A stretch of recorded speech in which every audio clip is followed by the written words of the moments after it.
हे guys, welcome. पिछले video में हमने देखा था कि टाइम एंड स्पेस कॉम्प्लेक्सिटी होती क्या है। What is time and space complexity. Okay, so इस वीडियो में हम देखेंगे कि टाइम कॉम्प्लेक्सिटी को कैसे कैलकुलेट करते हैं। फॉर एग्जाम्पल, अगर आपके पास कोई भी फंक्शन है या फिर आपका ही कोड है, कोई भी एल्गोरिथम है, तो उसकी टाइम कॉम्प्लेक्सिटी को कैसे कैलकुलेट करेंगे, कैसे एनालाइज करेंगे, वही हम देखने वाले हैं। ओके, और हाँ, एक छोटा सा डिस्क्लेमर, अगर आपने वो पिछली वीडियो नहीं देखी है प्लीज़ जाके देखे, बहुत अच्छी वीडियो है। ओके, सो टॉपिक पे आते हैं। यहाँ पे एक छोटा सा एग्जाम्पल है। अगर मैं आपसे पूछूं कि इसकी टाइम कॉम्प्लेक्सिटी क्या है तो आप क्या बोलोगे। वेरी सिंपल, यहाँ पे एक फॉर लूप लगा है। ओके, और फॉर लूप प्रिंट कर रहा है नंबर्स एट आई को, और ये जो फॉर लूप है नंबर्स डॉट लेंथ, यानी कि ये जो एरे है नंबर नाम का, इसका जो भी लेंथ है 10 20 वट एवर इट इज, जो भी लेंथ है वहां तक जाएगा और उतनी बार प्रिंट करेगा। ठीक है, तो इसको हम सिंपली कहेंगे ऑर्डर ऑफ एन। अब ऑर्डर ऑफ एन क्यों कहेंगे, एक सेकेंड मैं इसको कमेंट आउट कर देता हूँ। हाँ, तो ऑर्डर ऑफ एन क्यों कहेंगे, पिछली वीडियो में मैंने आपको बताया था कि हम इसको एन ही नहीं, हम इसको कुछ भी कह सकते हैं। ए कह सकते हैं, बी कह सकते हैं, सी कह सकते हैं, ठीक है, बट यहाँ पे हम एन ले रहे हैं क्योंकि एन थोड़ा सा ज़्यादा सूटेबल है। ओके, तो यहाँ पे ऑर्डर ऑफ एन है। अब ऑर्डर ऑफ एन कैसे है, वो ऐसे कि यहाँ पे जो भी नंबर है इसका साइज अगर हम यहाँ पे देखें, फॉर एग्जाम्पल 1 2 3 4 5 6 7 8 9, यानी कि इसका साइज 9 है। ठीक है, यानी इसमें 9 एलिमेंट्स हैं, तो ये 1 बाय 1 सब पे जा रहा है और सबको प्रिंट कर रहा है।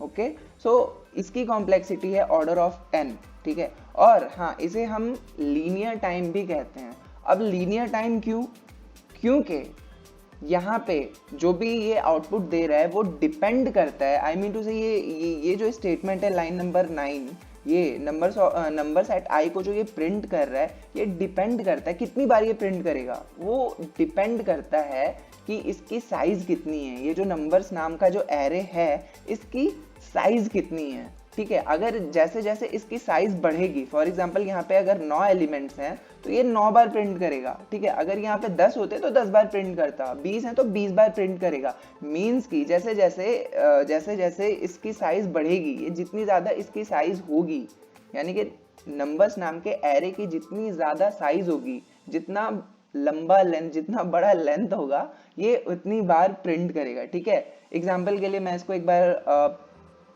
प्रिंट करके दिखाता हूं आपको, 1 सेकेंड।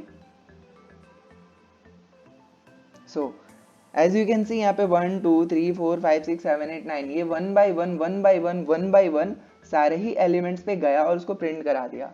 ओके, सो ये होता है linear time, order of n. Okay, so ये तो था लीनियर टाइम कॉम्प्लेक्सिटी। बट यहाँ पे व्हाट इफ मैं अगर इस फॉर लूप को हटा दूँ, ठीक है, और यहाँ पे सिंपल मैं यहाँ पे इसको सिस आउट करूँ, आई मीन टू से कि प्रिंट करूँ नंबर्स एट 1।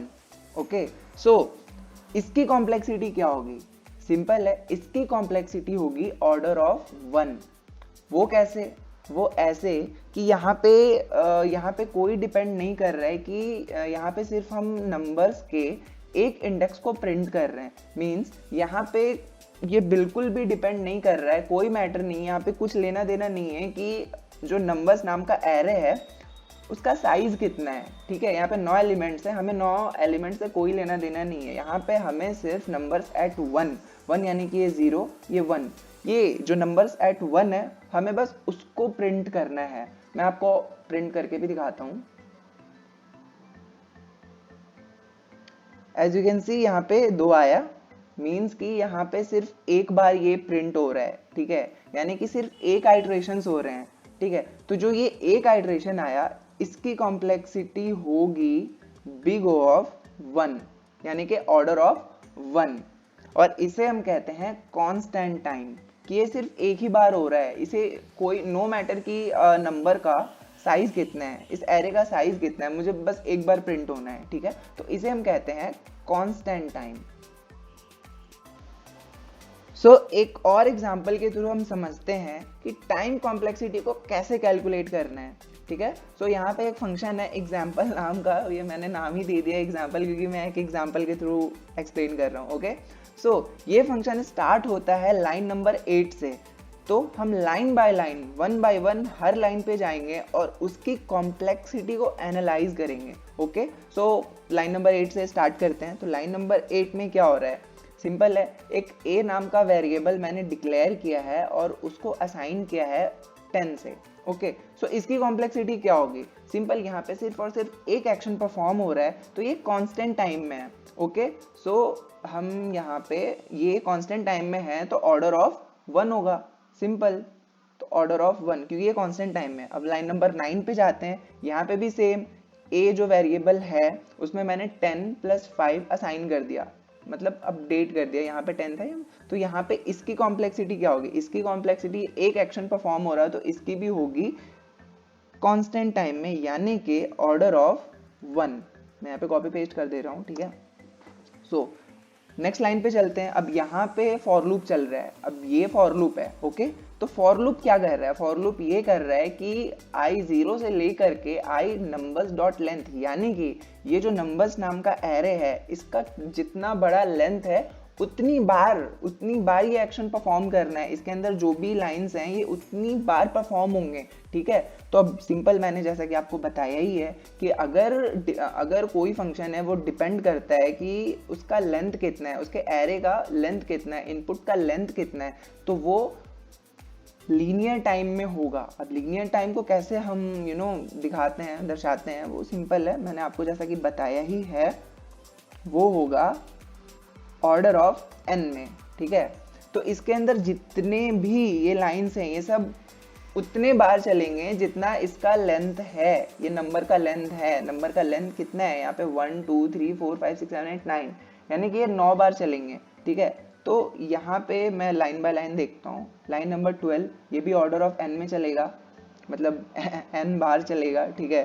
तो मैं यहाँ पे सिंप्लीफाई करने के लिए मैं यहाँ पे कॉपी पेस्ट कर देता हूँ। लाइन नंबर 13 में अब ये जो फंक्शन कॉल हो रहा था लाइन नंबर 12 में, ये भी n बार कॉल होगा, ठीक है। अब लाइन नंबर 13 में ये यहाँ पे मैंने एक वेरिएबल बनाया है b नाम का, ठीक है। उसमें मैंने असाइन कर दिया a+ नंबर्स एट i, ठीक है। ये कितनी बार चलेगा, ये भी n बार चलेगा, ठीक है। उसके बाद यहाँ पे एक प्रिंट, यहाँ पे मैंने एक प्रिंट स्टेटमेंट डाला है जो कि b को प्रिंट कर रहा है, ये कितने बार चलेगा, क्यों, चूंकि ये फॉर लूप के अंदर है तो ये भी n बार चलेगा। उसके बाद यहाँ पे a++ हो रहा है, यानी कि a इंक्रीमेंट कर रहा है 1 से, ठीक है। ये कितनी बार चलेगा, ये भी लीनियर टाइम है क्योंकि ये फॉर लूप के अंदर है तो ये भी n बार चलेगा। तो इसकी भी कॉम्प्लेक्सिटी, इस लाइन की भी ऑर्डर ऑफ n है, ठीक है। अब उसके बाद एक लास्ट स्टेटमेंट है जो कि प्रिंट कर रहा है a को, ये कितनी बार चलेगा। यहाँ पे एक ध्यान देने वाली चीज ये है कि ये फॉर लूप के बाहर है, ठीक है। तो फॉर लूप के अंदर डिपेंड कर रहा था नंबर ऑफ साइज पे, ठीक है। फॉर लूप के अंदर वाले जो भी एलिमेंट है वो डिपेंड कर रहे थे नंबर ऑफ साइज के, कि नंबर ऑफ साइज जितना होगा, ठीक है, आई मीन टू से कि ये नंबर्स का जो साइज है, ठीक, वो जितना होगा उतनी बार चलेगा। बट ये फॉर लूप के बाहर है तो ये कितनी बार चलेगा, यहाँ पे सिर्फ एक एक्शन परफॉर्म हो रहा है, एक बार रन हो रहा है। क्योंकि अब एक बार रन हो रहा है तो ये कांस्टेंट टाइम है, ठीक है, ये कांस्टेंट टाइम है तो ये सिर्फ एक बार होगा, ठीक, ओके। सो अब हम यहाँ पे एक कंक्लूजन पे पहुंचते हैं कि ये पूरे के पूरे फंक्शन का टाइम कॉम्प्लेक्सिटी क्या है। तो इस पूरे फंक्शन का टाइम कॉम्प्लेक्सिटी अगर हम देखें, मैं कमेंट आउट कर देता हूं,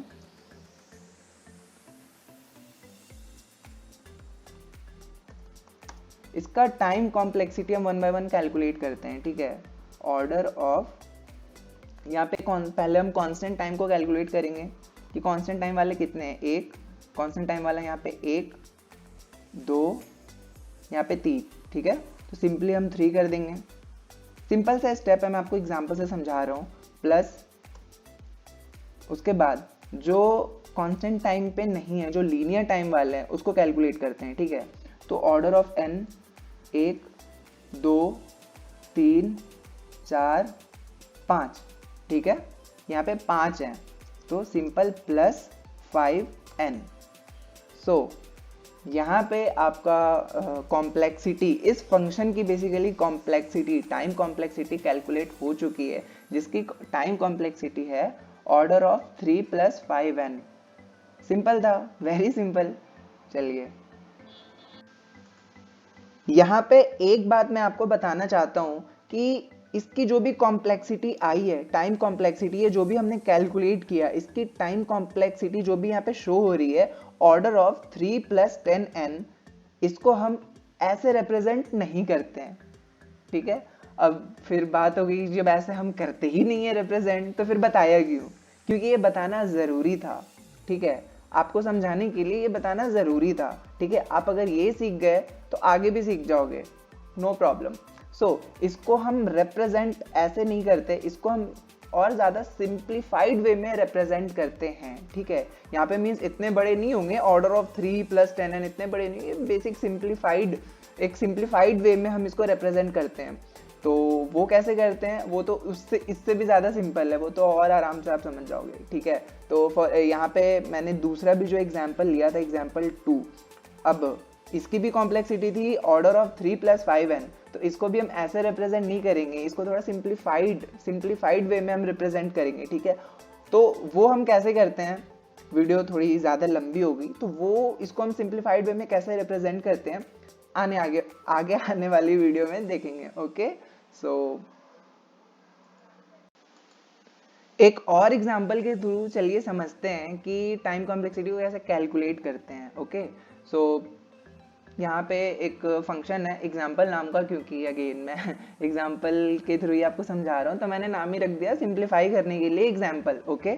सो ये फंक्शन लाइन नंबर 8 से स्टार्ट हो रहा है, तो 1 by 1 इसे भी हम कैलकुलेट करेंगे, एनालाइज करेंगे। सो लाइन नंबर 8 पे क्या हो रहा है, एक a नाम का वेरिएबल है जिसमें 1 असाइन हो रहा है, तो इसकी कॉम्प्लेक्सिटी क्या होगी, सिंपल ऑर्डर ऑफ 1, ठीक है, हो गया। अब लाइन नंबर 9 पे जाएंगे, लाइन नंबर 9 पे भी सेम हो रहा है, b नाम का वेरिएबल है, 2 असाइन हो रहा है उसमें, तो ऑर्डर ऑफ 1, ये भी ऑर्डर ऑफ 1 होगा, मैं इसको कॉपी पेस्ट कर देता हूँ, ठीक है। Line number 3 same order of 1, copy paste, okay. अब यहाँ पे लाइन नंबर 12 से एक लूप स्टार्ट हो रहा है, अब लूप स्टार्ट होगा तो ऑर्डर ऑफ n में ही जाएगा, क्यों?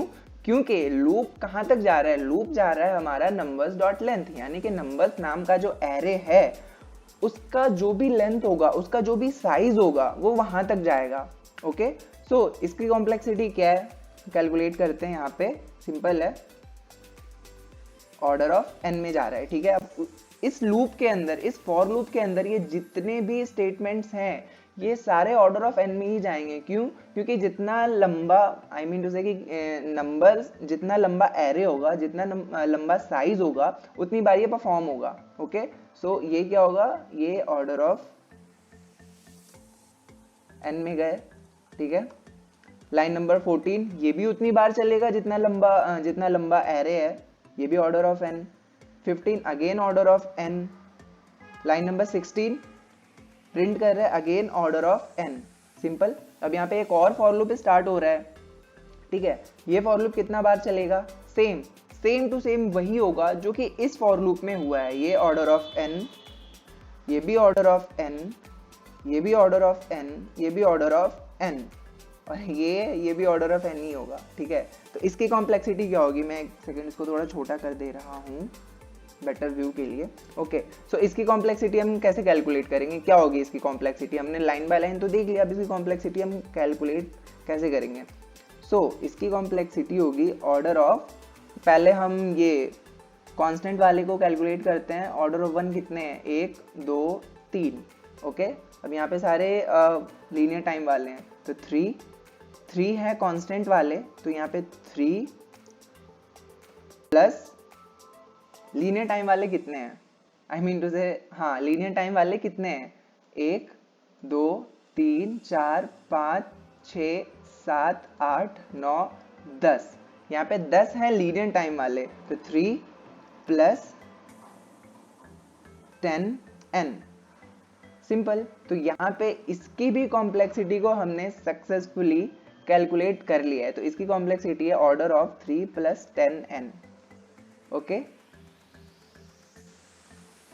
सो यहाँ पे इसकी कॉम्प्लेक्सिटी को हमने सक्सेसफुली कैलकुलेट कर लिया है, तो इसकी कॉम्प्लेक्सिटी है ऑर्डर ऑफ 3 + 10n, ओके। सो यहाँ पे इसकी कॉम्प्लेक्सिटी है ऑर्डर ऑफ 3 + 10n, ओके। सो यहाँ पे इसकी कॉम्प्लेक्सिटी है ऑर्डर ऑफ 3 + 10n, ओके। यहाँ पे एक बात मैं आपको बताना चाहता हूँ कि इसकी जो भी कॉम्प्लेक्सिटी आई है, टाइम कॉम्प्लेक्सिटी है, जो भी हमने कैलकुलेट किया, इसकी टाइम कॉम्प्लेक्सिटी जो भी यहाँ पे शो हो रही है ऑर्डर ऑफ 3 + 10n, इसको हम ऐसे रिप्रेजेंट नहीं करते हैं, ठीक है। अब फिर बात हो गई, जब ऐसे हम करते ही नहीं है रिप्रेजेंट तो फिर बताया क्यों? क्योंकि ये बताना ज़रूरी था, ठीक है, आपको समझाने के लिए ये बताना ज़रूरी था, ठीक है। आप अगर ये सीख गए तो आगे भी सीख जाओगे, नो प्रॉब्लम। सो इसको हम रिप्रेजेंट ऐसे नहीं करते, इसको हम और ज़्यादा सिंप्लीफाइड वे में रिप्रेजेंट करते हैं, ठीक है। यहाँ पे मीन्स इतने बड़े नहीं होंगे, ऑर्डर ऑफ 3 + 10n इतने बड़े नहीं है, बेसिक सिंप्लीफाइड, एक सिंप्लीफाइड वे में हम इसको रिप्रेजेंट करते हैं। तो वो कैसे करते हैं, वो तो उससे इससे भी ज़्यादा सिंपल है, वो तो और आराम से आप समझ जाओगे, ठीक है। तो यहाँ पे मैंने दूसरा भी जो एग्जाम्पल लिया था, एग्जाम्पल 2, अब इसकी भी कॉम्प्लेक्सिटी थी ऑर्डर ऑफ 3 + 5n, तो इसको भी हम ऐसे रिप्रेजेंट नहीं करेंगे, इसको थोड़ा सिंप्लीफाइड वे में हम रिप्रेजेंट करेंगे, ठीक है। तो वो हम कैसे करते हैं, वीडियो थोड़ी ज़्यादा लंबी होगी, तो वो इसको हम सिंप्लीफाइड वे में कैसे रिप्रेजेंट करते हैं आगे आने वाली वीडियो में देखेंगे, ओके। सो